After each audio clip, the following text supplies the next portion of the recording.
No, you know, I think that's the thing about doing sequels. You know, I take that, you know, I don't take that lightly, and it usually when you do a sequel, it means that the audience likes something and they want to continue the journey. So that means everything to us.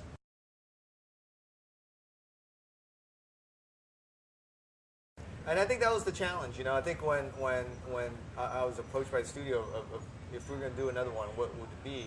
It became very clear to me. I wanted everybody to come back from all the other Fast and Furious, but it had to be for the right reason. So to find that right reason actually kind of elevated the film itself, because then the motivation now has to have a lot more meaning.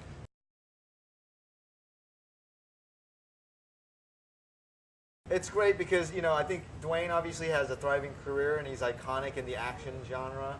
And so for someone like that to basically, you know, I get to meet and convince, you know, to be a part of this, for him to say yes, it meant everything to me. It meant that this is something that we were not only going to have everybody from our franchise, but we're going to infuse it with this other force. We knew that everyone's going to up their game.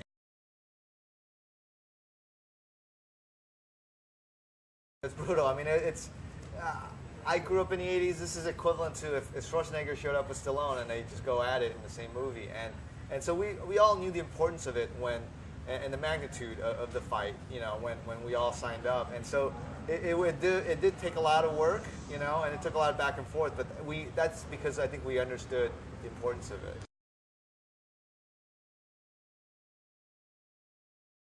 Yeah, no, I think that's the thing that I think as a filmmaker I'm always trying to strive, but I think especially on this one, because it's the fifth one, you know, the characters have evolved and they've matured, and I really wanted the style and the tone of the movie to reflect that. And to do that, I wanted everything to be practical. So, you know, it took a lot of, you know, I have the best crew in the world, and we would just, I mean, we literally just had like 200 cars and we just wreck them and see what happens. But it took a lot of design, a lot of research and rehearsals and stuff.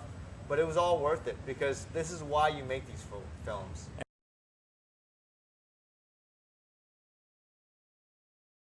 You know, I think a lot of times, you know, when people hear Fast and Furious, they think of, you know, hot people, you know, hot-looking women and fast cars. But I think there's other movies like that. You know, the reason why it's thrived is that I think at the core of it, it's really about this exploration of the idea in a traditional sense. You know, and to be able to see this cast and see that, you know, we have people from all different backgrounds. You know, in this case, it's actually, I think, it's very progressive. You know, for a tentpole movie, to see subtitles is very. So I think tonally, that's something that we strive for. We try to always push ahead, and I think that's what makes it. You know, that's why we have this great relationship with the audience, that we never repeat ourselves.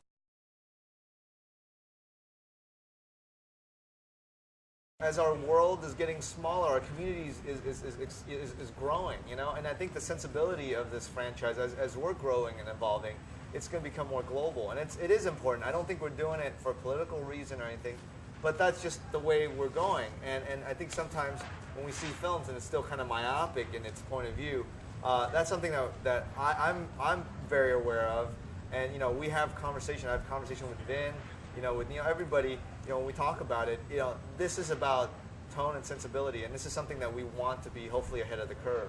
Awesome. It's, well, again, the movie's fantastic, so Thank you. Thank you. Thanks.